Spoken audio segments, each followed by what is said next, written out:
Hello ನನ್ನ ಆತ್ಮೀಯ ಸ್ನೇಹಿತರೆ ಹಾಗೂ ನನ್ನ ಪುಟ್ಟ ಮಕ್ಕಳೇ. ನಿಜವಾದ ತಿಳುವಳಿಕೆಯುಳ್ಳವನು ತನ್ನ ರಹಸ್ಯಗಳನ್ನು ತನ್ನಲ್ಲೇ ಇಟ್ಟುಕೊಳ್ಳಬೇಕು. ಇದು ಒಂದು ಲೋಕೋಕ್ತಿ ಆಯಿತಾ. ಹೀಗೆ ಒಂದು ಊರಿನಲ್ಲಿ ಅಪ್ಪ ಮಗ ಮತ್ತು ಅವರಮ್ಮ 3 ಜನ ಇದ್ದರು. ಆ 3 ಜನದಲ್ಲಿ ಅವರು ಮೂಲತಃ ಅವನ ವೃತ್ತಿ ಬಂದು ಕತ್ತೆ ವ್ಯಾಪಾರ ಮಾಡ್ತಾ ಇದ್ದಿದ್ದು. ಪಕ್ಕದ ಊರಿಗೆ ಕತ್ತೆ ವ್ಯಾಪಾರ ಮಾಡೋದಕ್ಕೆ ಅಂತ ಹೋಗಿದ್ದ ಆ ಮನುಷ್ಯ ಬರ್ತಾ ಒಂದು ಚಿಕ್ಕ ಮರಿ ಕತ್ತೆಯೊಂದಿಗೆ ಬಂದ. ಹಾಗೆ ಬರುವಾಗ ಮಗನನ್ನು ಅದ್ರ ಮೇಲೆ ಕೂರಿಸ್ತಿದ್ದ.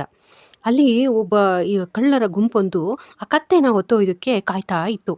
ಅವರು ಸ್ವಲ್ಪ ದೂರ ಅವರು ಬರುವಾಗ, ಅಯ್ಯೋ ಏನು ಜನನಪ್ಪ ನೋಡು, ಅಷ್ಟು ಪುಟ್ಟ ಮಗುನ ಮೇಲ್ಗಡೆ ಕತ್ತೆ ಮೇಲೆ ಕೂರಿಸಿ ವಯಸ್ಸಾದವನು ನಡ್ಕೊಂಬರ್ತಾ ಇದ್ದಾನೆ ಅಂತ ಅಂದರು. ಅದನ್ನು ಕೇಳಿಸ್ಕೊಂಡ ಆ ಅಪ್ಪ ಮಗ ಏನು ಮಾಡಿದರು, ಎಂತ ಆಯಿತು ಅಂತ ಅಂದ್ಬಿಟ್ಟು ತಲೆ ಕೆಡಿಸ್ಕೊಂಡು ಅವನ ಮಗನನ್ನು ಇಳಿಸ್ಬಿಟ್ಟು ಅಪ್ಪ ಅದ್ರ ಮೇಲೆ ಕೂತ್ಕೊಂಡ.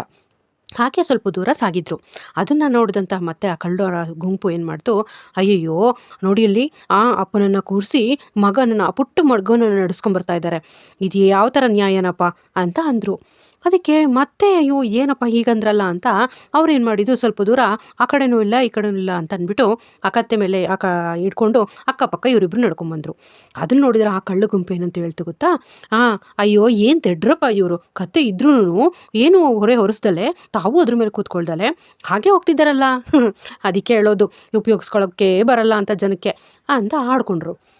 ಮತ್ತೆ ಇದನ್ನು ಕೇಳಿಸ್ಕೊಂಡಂಥ ಆ ಅಪ್ಪ ಮಗ ಏನು ಮಾಡಿದರು, ಒಂದು ಐಡಿಯಾ ಮಾಡಿದರು. ಏನಂತ ಪಕ್ಕದಲ್ಲಿ ಒಂದು ದೊಡ್ಡನೇ ಕೋಲನ್ನ ತಗೊಂಡು ಅದಕ್ಕೆ ಆ ಕತೆ 2 ಕಾಲುಗಳನ್ನು ಕಟ್ಟಾಕಿ ಆ 2 ಕಾಲುಗಳನ್ನು ಕಟ್ಟಾಕಿ ಮತ್ತೆ ಅದನ್ನು ಹೊತ್ಕೊಂಡು ಹೋಗೋಕ್ಕೆ ಸ್ಟಾರ್ಟ್ ಮಾಡಿದರು.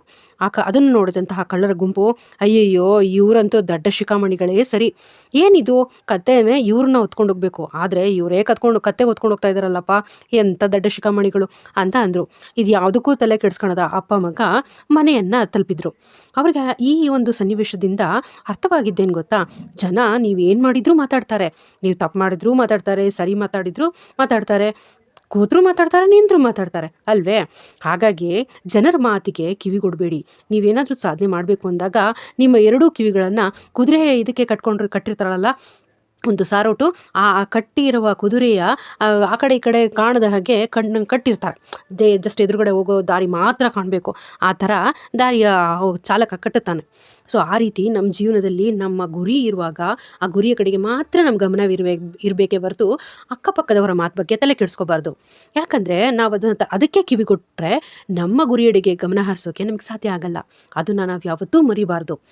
ಹಾಗಾಗಿ ಮಕ್ಕಳೇ, ನೀವು ವಿದ್ಯೆ ಕಲಿಯೋದಿರ್ಬೋದು, ನಿಮ್ಮ ಜೀವನದಲ್ಲಿ ಏನೇ ಸಾಧನೆ ಮಾಡಬೇಕು ಅಂದರೆ ನಿಮ್ಮ ಗುರಿಯೆಡೆಗೆ ನಿಮ್ಮ ಗಮನವಿರಬೇಕು. ಹಾಗೆ ನಿಮ್ಮ ಹಿಂದೆ ಗುರುನೂ ಇರಬೇಕು. ಯಾಕಂದರೆ ಗುರು ಇದ್ದಾಗ ಮಾತ್ರ ಆ ಒಂದು ವಿದ್ಯೆಗೆ ಪ್ರತಿಫಲ ಸಿಗೋದು. ಅವರ ಆಶೀರ್ವಾದ ಸದಾ ನಿಮ್ಮ ಜೊತೆಯಲ್ಲಿರಬೇಕು. ಅರ್ಥವಾಯ್ತೆ?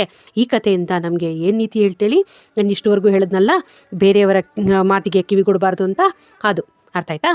ಇವತ್ತಿನ ಈ ಕತೆ ನಿಮಗೆ ಇಷ್ಟವಾದಲ್ಲಿ ಪ್ಲೀಸ್ ಲೈಕ್ ಮಾಡಿ, ಶೇರ್ ಮಾಡಿ, ಸಬ್ಸ್ಕ್ರೈಬ್ ಮಾಡಿ. Thank you.